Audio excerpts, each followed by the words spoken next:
Alright, and we're back. Okay, so for this update, I guess we're gonna go try to find Beldor.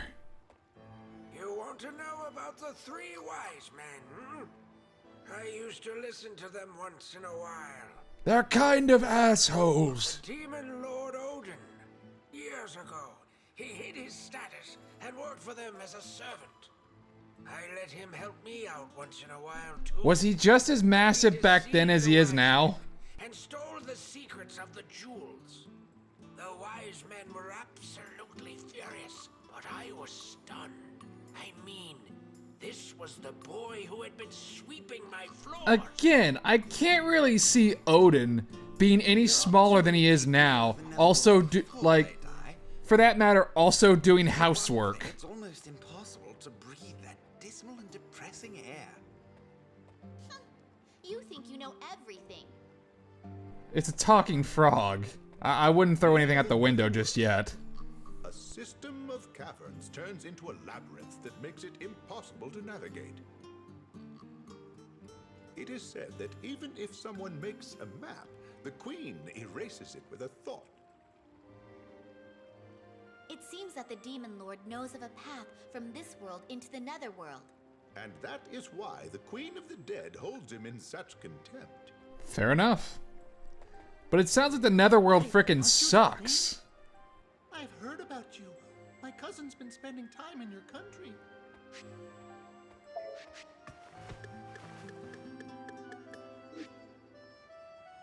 I don't know why I keep asking all these shopkeepers at the beginning of each chapter. I always pick up the best treasure anyway. This is my first time visiting a human town. I'm sure it'll be fine. We don't see fairies often. If you're just visiting, buy a souvenir. Would you perhaps be interested in an amulet?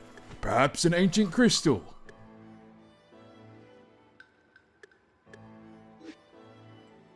No? Okay then. Yeah, I'm sure this will be fine. You know, what's the worst that could happen at the capital? This way, Your Majesty. How odd. I wrote to the King of Titania about our impending visit. Why are we being led through these side streets and not directly to the palace? Why did you not bring more soldiers with you? The three wise men is the king's close aid. This insult may be his. We are surely being tricked. I agree. Why would Beldor want to deceive me when I'm offering to pardon him? Well, 'cause they're assholes. He feels no guilt, nor does he want your blessing. I think we should go back before we end up regretting our actions. Frog's talking I think sense. he will understand if we speak to him. He was very loyal when he served my mother. Was he though? But will he be honest? You doubt him too? You need to understand that not everybody is bent on serving or protecting you. You're mouthy for a frog. He's also talking sense. Why did you bother coming along, huh? Your Majesty! Because I'm worried. Aw, he cares. Also, you should have brought more soldiers than just the two. Exactly my point. Your Majesty! Matthew! Oh no! Well, this immediately turned bad. Like instantly. Instantly this has gone from bad to worse. Now your only two guards have been killed. And whatever Matthew is to you has been kidnapped. This sucks. Everyone but Cornelius and his dad are kind of assholes.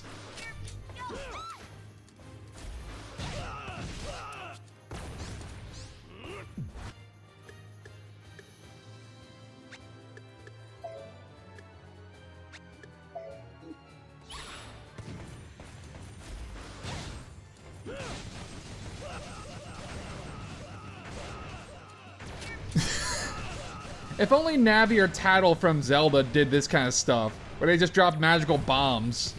That would make them way more likable. Then people wouldn't complain nearly as much about them. Do people not like Tattle? I know people always had issues with Navi, like that was the big old joke, but still, like, well, I guess Tattle didn't really talk quite as much. I don't know. I guess she was okay. It's been a while since I played Majora's Mask. Anyway, the capital city, it's not really that different from how it normally is. Just fight the guards, but now just unload. But here, just unload an entire round of crossbow bolts on him. So the whole thing around Mercedes' story is that she's very naive. She is incredibly naive, and perhaps a bit too trusting of the wrong people. Because she was seriously giving Beldor, you know, the benefit of the doubt, even though he's freaking evil. And I'm pretty sure, yeah, no, he definitely did try to have her killed. Like, I know it's been a while since I've done, the Odin Sphere playthrough, but still, yeah, no, he actually ordered her to be killed. And this is the guy you want to try bringing back into the fold? Even though everybody else is kind of in agreement that, yeah, no, the three wise men are kind of dicks. They're not nice people. They're kind of huge assholes.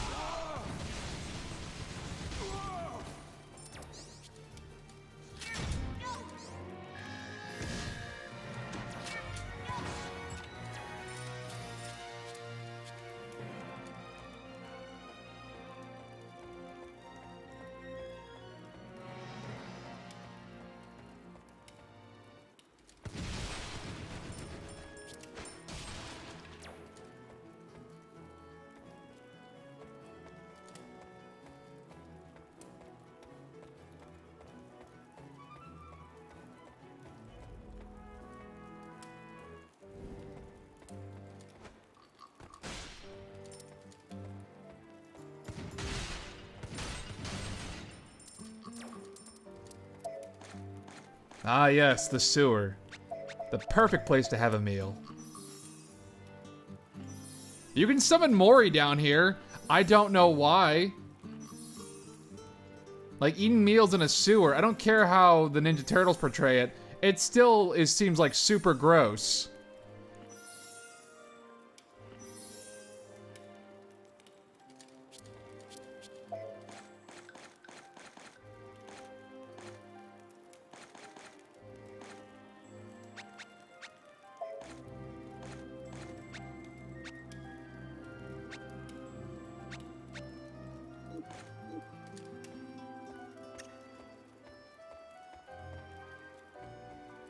I saw you in the forest. I wanted you to meet my two little brothers.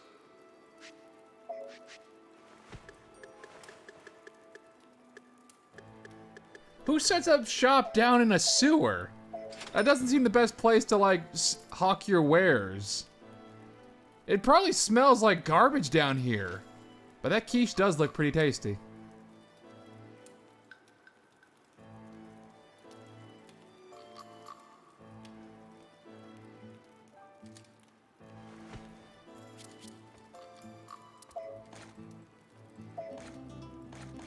And as usual, inventory management is still a big problem for me, evidently.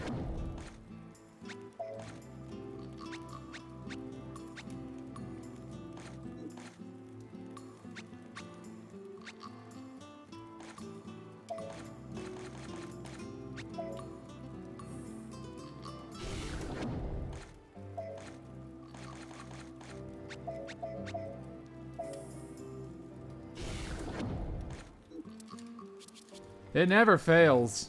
Even at the very end of the game, this is gonna be a big issue for me. Okay, now we fight one of my favorite mid-bosses, King Ooze.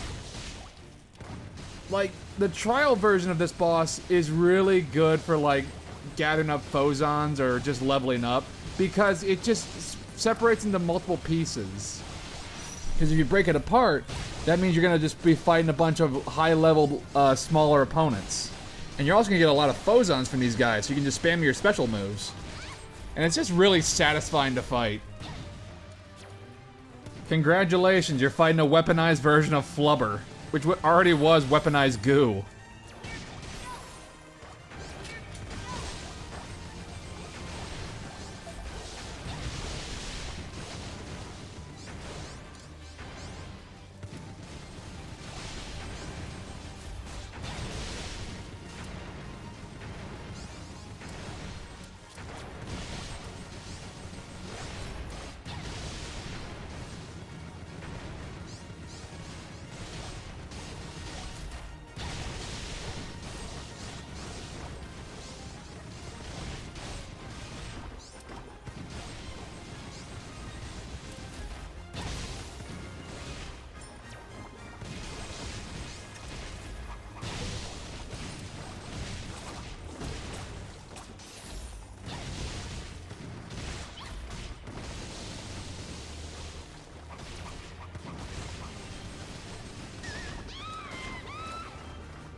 And there we go.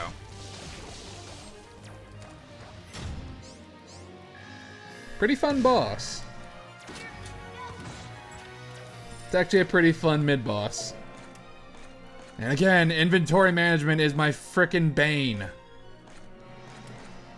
Ugh. I don't even use the gourmet ring.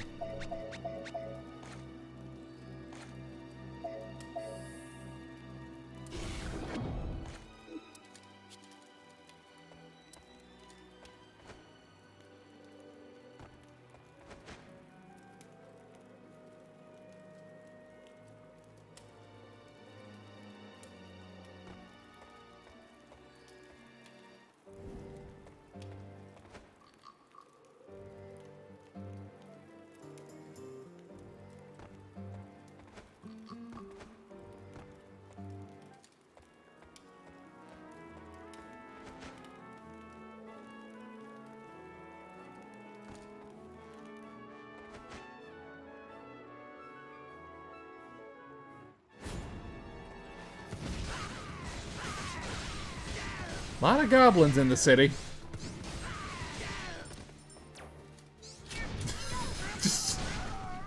It still just seems so wrong to just shoot these old men. Like they just have magical fingers, and you're just shooting. They have these little magical ET fingers, and that's all they're doing. They're just holding them up in the air, and then you just unload an entire clip into them. This just seems so unfair. Like, by D&D standards, this, like, Mercedes is a little broken.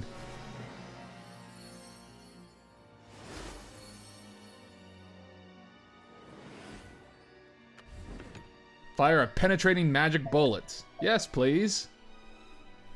It's okay. Energy shot's alright. It's not as good as round shot, in my opinion. Although from what I kind of seen from it, it's a bit like, it has a bit of guard break. So we'll use it for a little bit. We can use it for a little bit.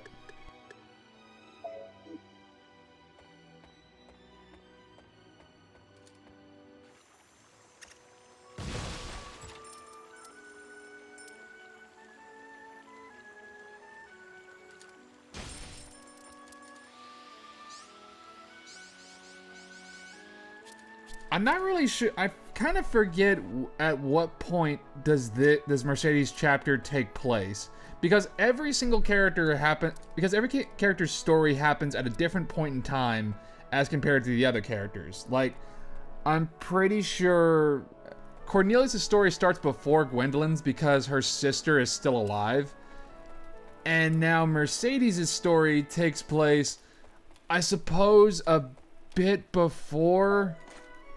It takes place a bit before Cornelius's, like, end story.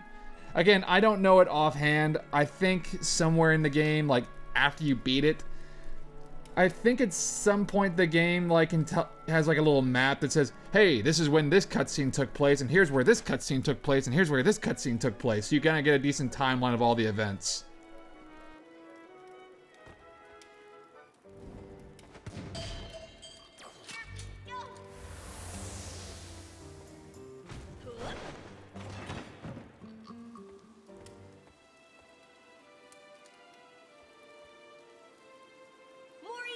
Restaurant. My secret ingredient is sincerity. Aww. Ingredients? I can make something tasty even with leftovers. Even in a sewer. Recipe. Allow me to add it to the menu. Quiche Lorraine and Turny Moose. Now then, what do you want to order? Let's see, can we get anything? Cheese omelet. Could get that quiche.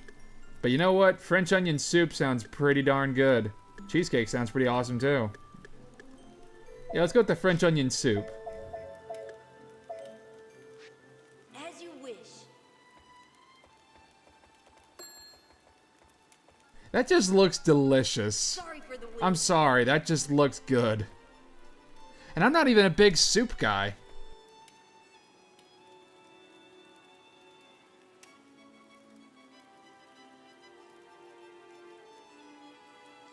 She has such good table manners, but she eats an entire, like, French onion soup in just 2 bites.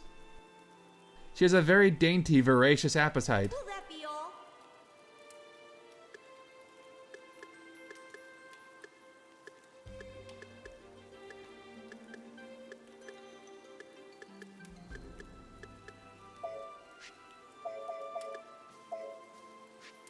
Very well. Leave it to Let's me. top this off with a cheese omelet. Just have a bunch of cheese in the sewer. Enjoy your meal.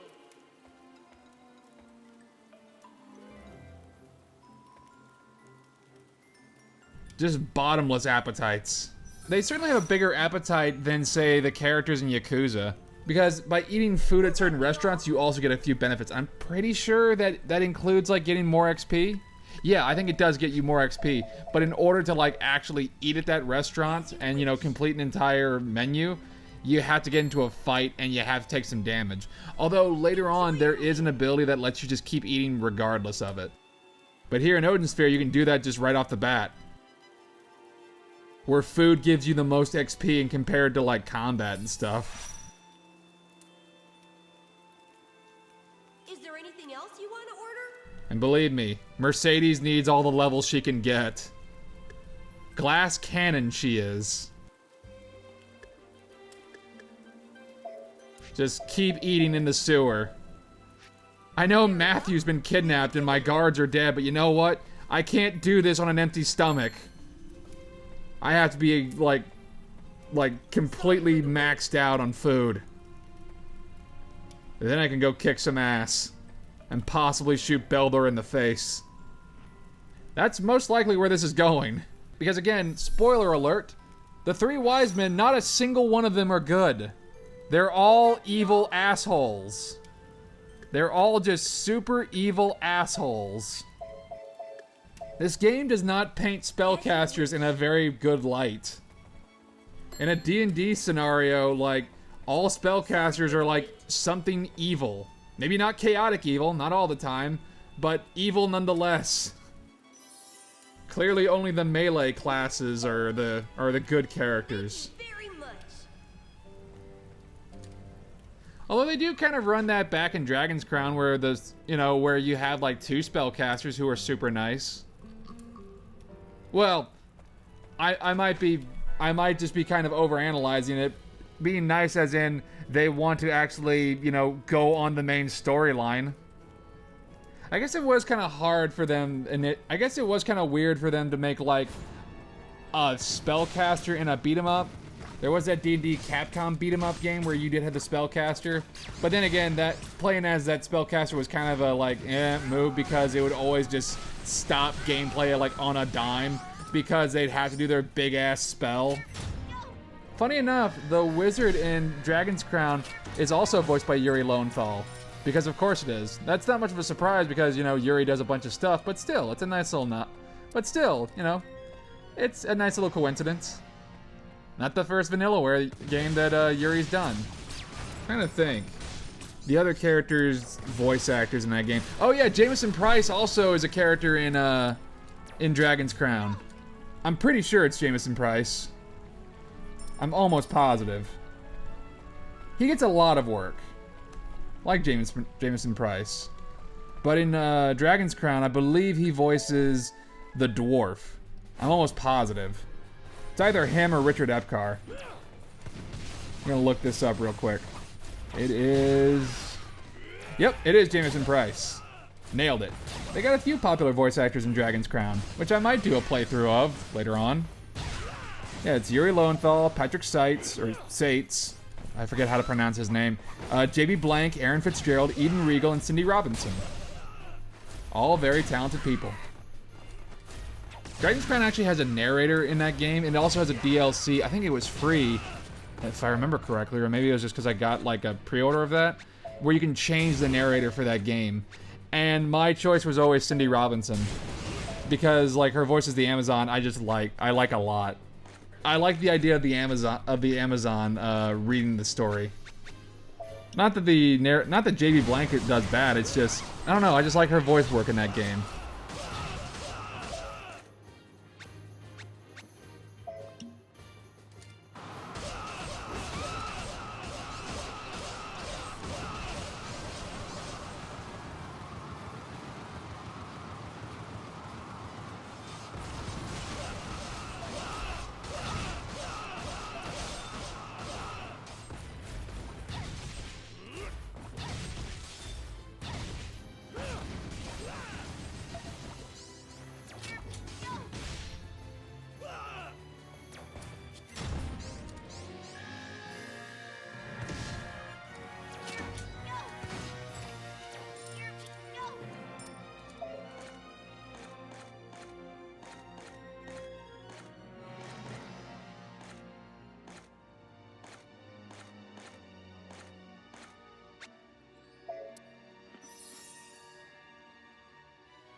not the queen, are you?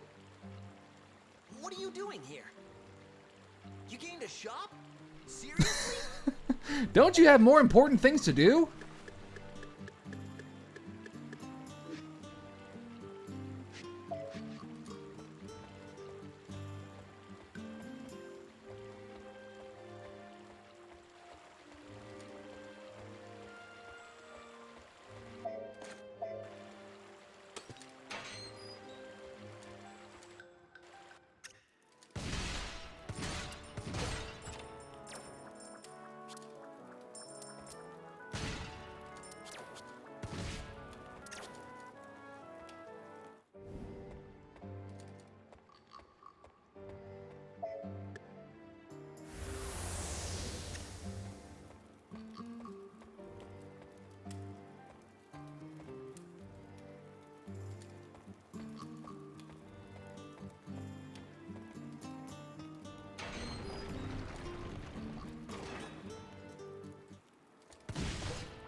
So what new skill do we get this time? We got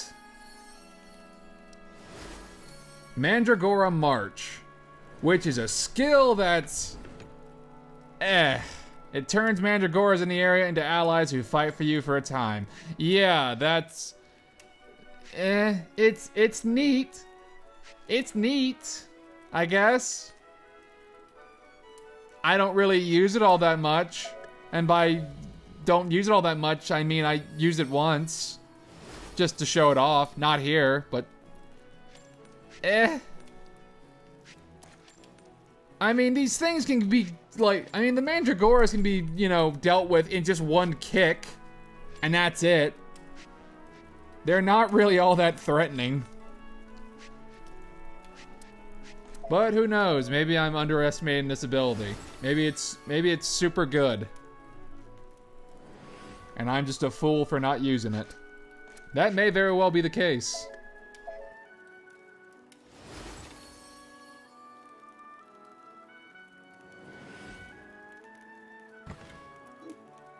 Anyway. Let's move on, shall we? Still got a few more places to explore before we go ahead and fight the boss.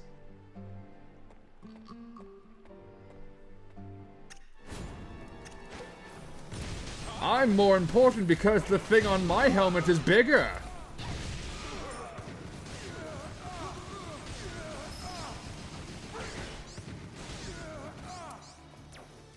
Well, that was... Some of these fights are just dreadfully easy. No chance. They stood no chance.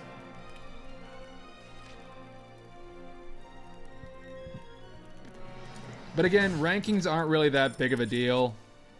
In later videos, I'm going to be getting kind of like A ranks, and it doesn't really affect all that much except how much gold you get. It doesn't really change the overall item that you get from the treasure chest. It's just, you do want to get S ranks. Not really because you need to, but because it's an S rank. But it's really not that hard to get S ranks, and even if you do get an A rank or lower, you can always go back and replay the stage and just get a higher rank when you're higher leveled. But enough about that. Let's go fight the boss, shall we?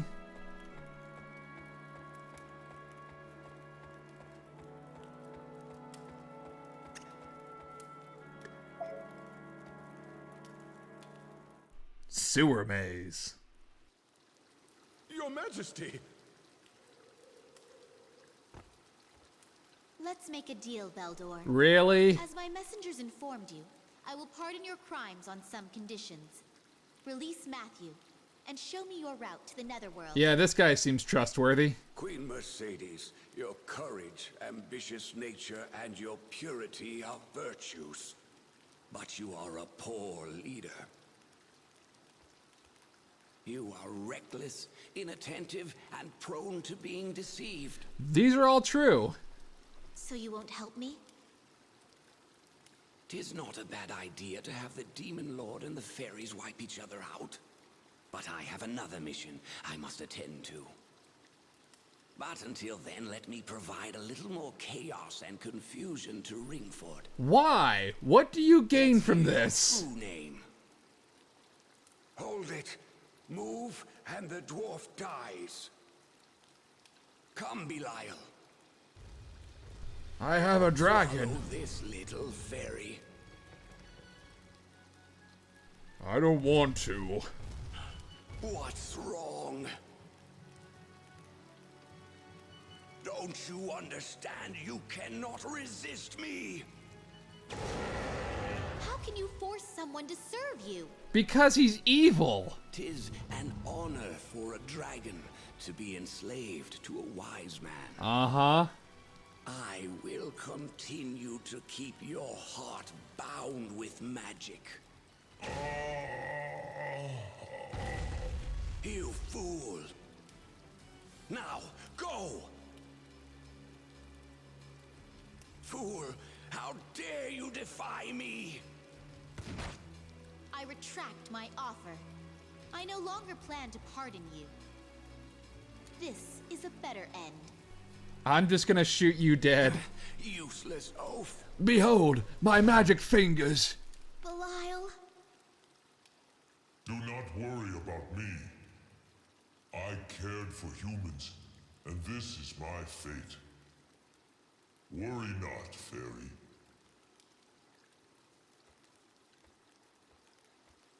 I won't let him get away. You know, for being named after a demon, Belial's actually pretty cool. So, Scoldy hasn't returned from the Inferno King's home. And Urza seems busy dealing with the King of Titania.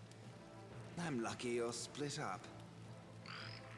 How dare you, frog! Aha! Ursa ordered you here, correct? The enemy will soon be here. Here she comes! The evil fairy who cursed this kingdom.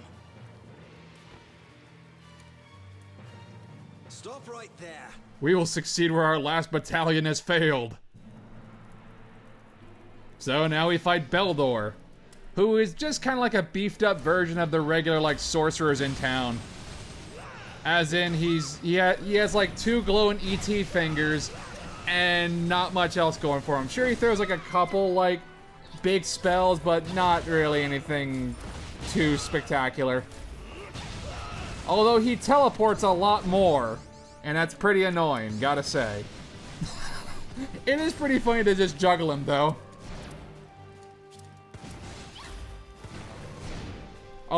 Although again, the teleporting is very annoying.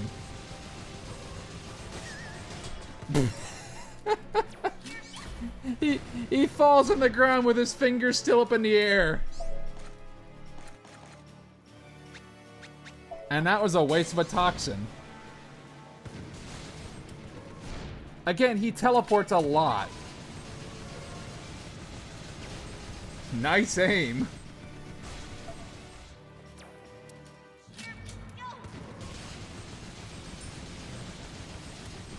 Again, yeah, his spells are very basic.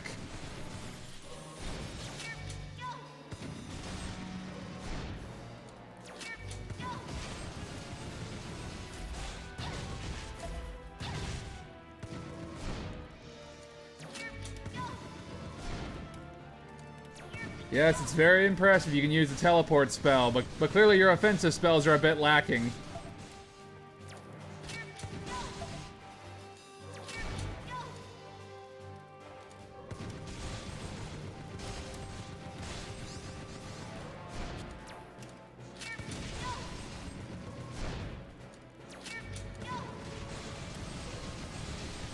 Just kind of giving a sorcerer's bad name. Not necessarily for just being evil, but just because he's not thinking well. He's completely missing his target.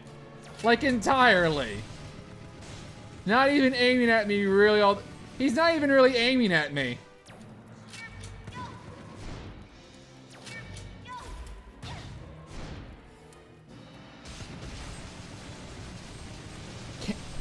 Can he get one hit on me?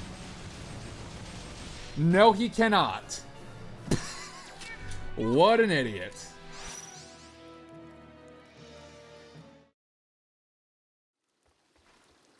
Prepare yourself, Beldor! Aha! I can teleport. I can't let you do that. Behold, frog magic. How's that, sorcerer? You'll never be able to use that. Oh. 'Tis the Puka's curse. You will never be human. Now, who else has done that before? Your Valentine. I think we know who the frog is now. I think I overdid it. But even as a frog, I managed to cast that. Frog. That skinny rabbit there is Beldur's final form. And with this, I am done.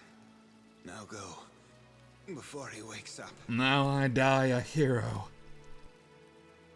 Look at you. The sorcerer is defeated. Good work, Queen. Be careful, I could still poison you. Wait. Hey, she kissed him on the head. And it's Ingwe! Yeah, as if the voice wasn't a big enough indication. Mercedes. Thank you. And now Mercedes has the blushy blushes. You're... very handsome. I'm the Prince of And you're shirtless, too. Although I'm finally able to show you my true form. Look at the big feather in my turban. What? But wait! I would have loved it if Ingwe was a playable character in the PS4 remastering. Like, he has a dagger, and he does magic. Would have been a pretty interesting character to play as. Just saying. Here for revenge. What? Well, of course. You have duties as a queen. I have my own duties as well. I want to protect you, but I cannot grant that wish. You're still indecisive, but you will be a good queen. That reminds me, you should go on alone. Wait! I don't even know your name. I am Ingwe. We shall meet again. Well, bye. Ingwe. Well, we finally cured Ingwe's curse. And with that, that'll do it for this update. But first, let's see what our next Phozon Prism is, shall we? We got Flash Shot.